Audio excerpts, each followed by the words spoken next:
नई Delhi railway station मेरे ठीक पीछे आप देख रहे हैं, वो रेलवे स्टेशन जिसका नाम Guinness book of world record में दर्ज है। वो बड़ा रेलवे स्टेशन जो हिंदुस्तान के अलग अलग शहरों को अपनी ट्रेनों से गुजार करता है, क्योंकि 300 ट्रेनें हर रोज यहां से जाती हैं और यात्रियों को उनके गंतव्य तक पहुंचाती हैं। 5 लाख से ज्यादा यात्री हर रोज इसी नई दिल्ली रेलवे स्टेशन से सफर करते हैं ताकि उनकी जो यात्रा है वो सुखमय हो पाए और अपनी यात्रा को मंगलमय बनाते हुए अपनी अपनी जगह पर वो पहुंच पाएं। लेकिन उस रेलवे स्टेशन पर इतनी बड़ी भगदड़ मची कि 18 लोगों की जान चली गई। जरा सोचिए, वो 18 लोग जिनकी यात्रा इसी नई दिल्ली रेलवे स्टेशन से शुरू होने वाली थी, लेकिन यही नई दिल्ली रेलवे स्टेशन उनकी यात्रा का अंतिम पड़ाव बन गया। इतनी गंदी स्थिति थी, लोग भगदड़ हुआ, ट्रेन के आगे गिरे, कितने गिरे नहीं पता, बहुत लोग कटे हैं। मम्मी पापा कोई नहीं है दुनिया में।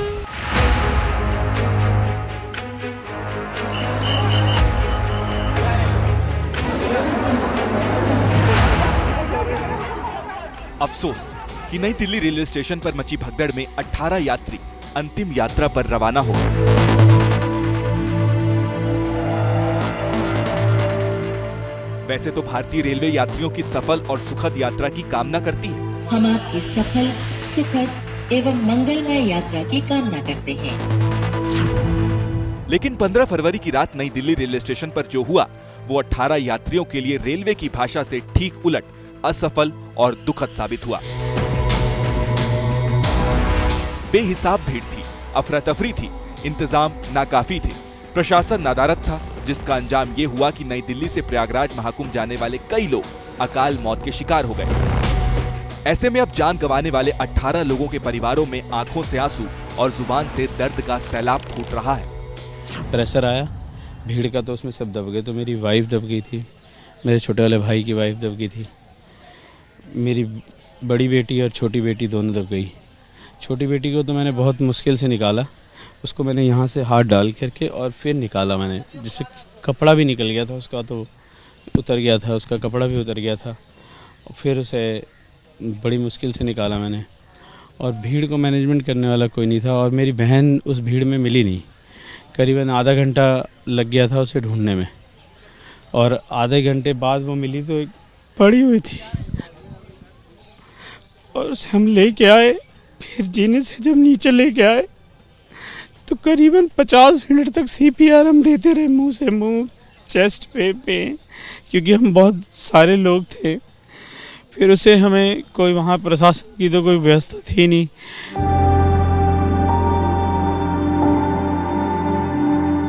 आपने जिनकी बात सुनी उनका नाम संजय शर्मा है। खुशकिस्मती थी कि भगदड़ में पत्नी और बेटी बच गई, लेकिन बदकिस्मती कि बेकाबू भीड़ में दबकर बहन पिंकी ने दम तोड़ दिया। अफसोस तो ये भी कि मौके पर मददगार कोई न था, लेकिन वीडियो बनाने वाले बेशुमार थे। ये घटना के चश्मदीद और मृतक के परिजन का आरोप है। कोई मदद करने वाला नहीं मिला वहाँ पे, खाली हम लोग जो हमारे परिवार थे वो लोग ने मदद किया, बाकी कोई मदद नहीं किया। हेल्प मांगी लेकिन कैसे मदद नहीं किया, खाली वीडियो बनाने चक्कर में वीडियो बनाया खाली।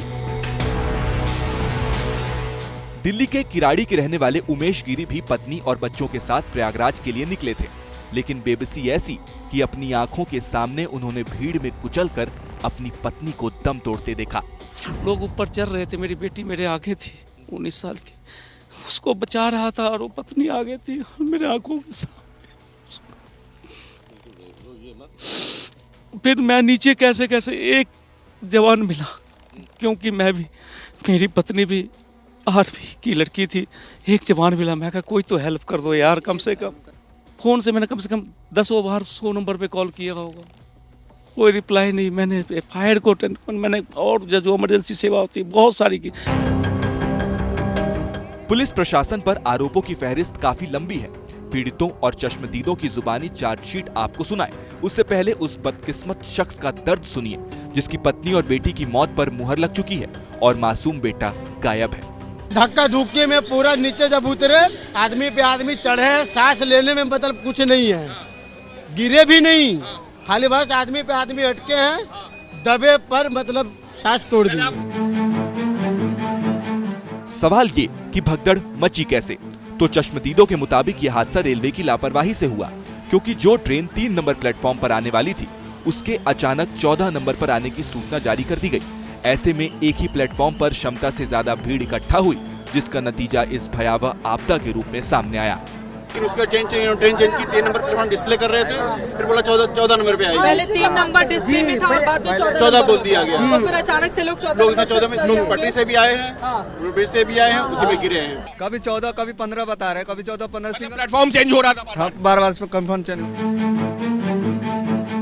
दावे के मुताबिक इसकी वजह से ट्रेन पकड़ने की आपाधापी मची, लोग बदहवास भागे। ऐसे में पहले 2-3 महिलाएं गिरी और फिर काफी लोग एक दूसरे पर गिरते पड़ते और कुचलते चले गए।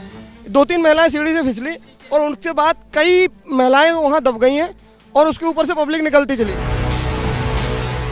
भगदड़ की चपेट में सबसे ज्यादा महिलाएं और बच्चे आए। मारे गए 18 लोगों में 14 महिलाएं और 3 बच्चे हैं, जो खुद को हुजूम और हंगामे के भंवर से निकाल नहीं पाए और घुट-घुट कर जान गंवा बैठे। मैं तो निकल आया, वो बच्चे मतलब छोटे छोटे थे, थोड़ा उनकी एज 17-18 साल थी, तो दब गए, उनका बैग वो दब गए पैर में, उसको ऊपर से दब गए और कंटिन्यू सारे ऊपर से आते रहे, उससे एक बैग दबते रहे। कुछ लोगों का दावा है कि हालात इतने बदतर हो गए थे कि कई जवान लोगों की सांसें भी उखड़ने लगी थी, लेकिन गनीमत रही कि वो भगदड़ से बाहर निकलने में कामयाब रहे। उनसे पूछा था कि सांसें चल रही है ना, बस यही बातें हो रही थी। अगर मैं 10 मिनट और रहता तो शायद मेरा भी दम टूट चुका था। मौत के इस भागम भाग में कई लोगों के सामान भी गायब हो गए, ट्रेन भी छूट गई, लेकिन सुकून इस बात का है कि जान बच गई। बहुत भीड़ थी यहाँ पे। हाँ जी। क्या देखा आपने, फिर अपने आप को कैसे बचाया? हम साइड में हो गए थे। हाँ जी। 8 बजे की ट्रेन थी और आपका सामान भी गायब हो गया है। हाँ।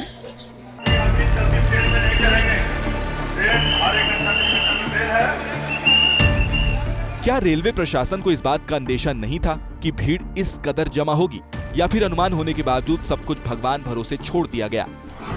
तो मौके पर मौजूद इंडियन एयरफोर्स के सार्जेंट अजीत के मुताबिक नई दिल्ली रेलवे स्टेशन पर अपार भीड़ उमड़ने की आशंका नहीं, बल्कि पक्का अनुमान था। इस चीज की आशंका मुझे शाम को 5 बजे हो गई थी। नई दिल्ली मेट्रो से निकलने में 1 घंटे लगे।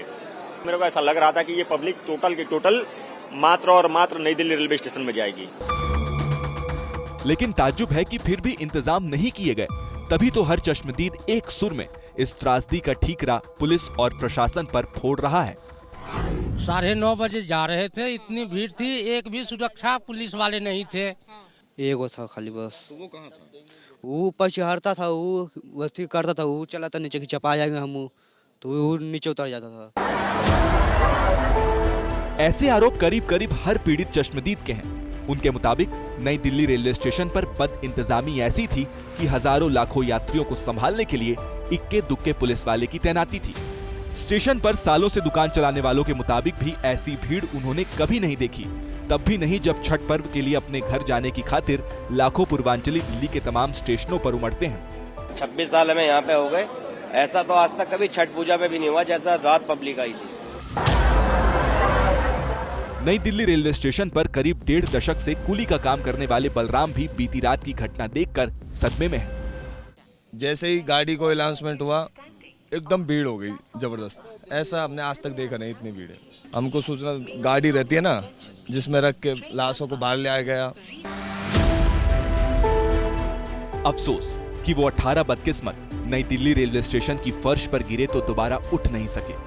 लेकिन बड़े बड़े दावे करने वाली भारतीय रेलवे की जो साख गिरी है, जो भरोसा गिरा है, क्या वो फिर उठ पाएगा, या फिर त्रासदियों को भूलकर आगे बढ़ने के आदी हम हिंदुस्तानी भारत की लाइफलाइन रेलवे को माफ कर आगे बढ़ जाएंगे? दुनिया बदल रही है और ये भारत के लिए ला रही है इन्फिनिट अवसर, जिसे हम कहते हैं मिनट इन्फिनिट। आइए आइडियाज ऑफ इंडिया के मंच पर समझे इसी मिनट इन्फिनिट को 21 और 22 फरवरी abplive.com पर।